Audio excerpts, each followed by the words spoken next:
Hey everybody, welcome back. Locke here with your weekly gaming update. Going to be talking about a couple big releases this week and then moving on to a mobile game. First off, got to talk about Mass Effect 3. And I honestly haven't cracked it yet. I have to admit, I have not opened my well, I did open the case. I have not put the disc in because I've just been so busy this week, and that's why I have to apologize for this being so late. I kind of wanted to touch upon an issue that people are having with the DLC, saying it's, oh, the $900 game where in order to get everything in the game that's playable, you have to spend $900 on merchandise and stuff. And what people have to realize that Mass Effect isn't a mainstream game.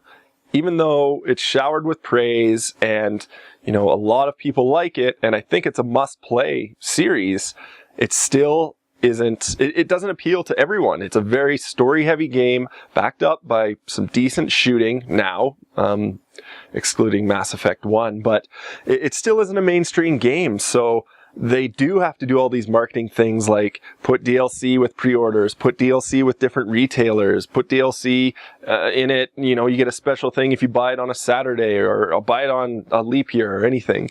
But you really have to, BioWare does a really good job of getting it out to people and getting people interested and giving people a reason to buy it at a certain place. And you can't hold that against them because they are trying to sell as many units as they can and trying to get out this science fiction, you know, action RPG out to people that might not normally play it.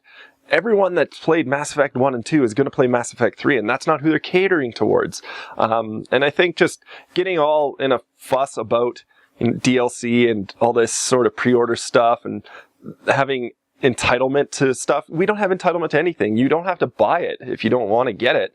And, you know, those unlockables and those bonuses, like, I just went into Best Buy and bought it. And, you know, I didn't get anything special, and I don't care. I know I'm going to get a really fulfilling story from everything they put on the disc, and it is accessible to me right from the get-go. So, let me know what you think about this DLC. If you did get a pre-order bonus, or if you did buy it somewhere just for a certain piece of armor or unlockable. I'm very curious to see hear people's thoughts on this. And just because, you know, I don't think it's something that important to get worked up about when you just have a really good game in your hands. You're missing some armor. I'm sure there's tons of armor that you can get in there. And I know there's people that say, oh, I want it all, but in this day and age, I just don't think that's realistic. The other game that I have been putting a lot of time into, and I say a lot of time relatively, maybe half an hour to an hour a night, if that, is Street Fighter Cross Tekken. The crossover game from Capcom. It's awesome. I really enjoy this. I love the art style. I love what they've done with the Tekken characters. If you are a fighting game fan, you've already purchased this. I'm not trying to convince anyone, because if you're not a fighting game fan, this is not for you. It's still pretty hard to learn and pick up and go. I wouldn't say it's as actually, it's pretty complicated. When you throw in two characters, it's a 2-on-2 versus game, tagging in, tagging out.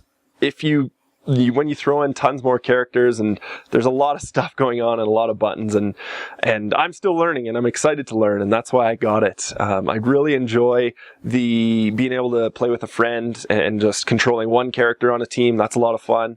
And I'm really just enjoying the game as a whole. A couple things that I don't like, the gem system is, I think it's a little contrived. You can equip gems to characters and give them power boosts and health boosts and defensive boosts and that sort of thing, and it's a real pain in the ass to manage. You have to manage it for each individual character, it's a lot of micromanagement.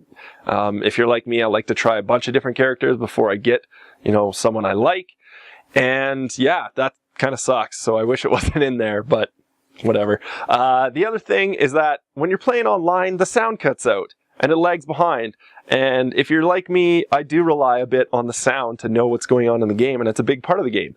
That's just the tip of the iceberg. The thing is that Capcom knows about this issue, and they said they're not going to fix it anytime soon. So I don't know what's up with that. Sound is a huge part of games. It's like, You could argue that it's not a huge part of fighting games, but still, you did all the sound engineering and it doesn't work online. And, I'm not going to play without, my headphones on. I'm not going to play with music playing. I want to hear the game sound. I like that sort of thing. I like hearing, the shurikens and hadoukens and everything like that. So, I don't know what's up with that. It kind of bothers me. It's a little deterring when you've bought a game on day one and it's kind of, busted in a sense, but again, that's just how it is these days. But yeah, like I said, Street Fighter Cross Tekken, really enjoying it. Oh, that does lead me to my next thing in that we're making a new season of Big Chief Battles. My friend Sunflower and I, all Street Fighter Cross Tekken. It's called Sunny and Locke versus the World. I don't know how it's going to go, honestly, but it'll be on this channel. And yeah, we're just going to be taking on people in ranked battles of Street Fighter Cross Tekken and see how it goes. So I don't know. It's a little different for the series. The first 2 seasons had us going against each other head to head. Now we're going against the world. So I'm curious to see how that pans out. Be sure to tune in for that. The last thing, mobile app of the week. Going to be talking about a little game. Actually, it's a pretty big game called Adventure Bar Story. A game similar to Racketeer on Steam, where you are it's an RPG, but you're also managing a store. You're the shopkeeper in the game, and you have to save your store by being bought out by the big corporation. It's set in sort of medieval fantasy times. You go out, you hunt monsters, and you get items for recipes that you can make at your store and sell them, and you have to build up your sort of mini economy. It's 99 cents. I'm so surprised that a game like this exists on the iOS, and it's awesome. So I highly recommend that. It's a lot of game for a little price. They do have microtransactions, but you can play through the whole game without paying more than just the entry fee of $1. So it's not much of a sacrifice. Go grab it, check it out. It'll, it's $1 and you'll get at least an hour of enjoyment out of it, if not hundreds more. Who knows? I think that does it for this week. Sorry again that this was late, but you know how things go. Just shooting lots of video, playing lots of games. It's what happens when big releases come out. Stay tuned for Big Chief Battles. Lots more videos coming out this weekend. But yeah, I think that does it. We'll catch you all next week. Remember to let me know what you think downtown there.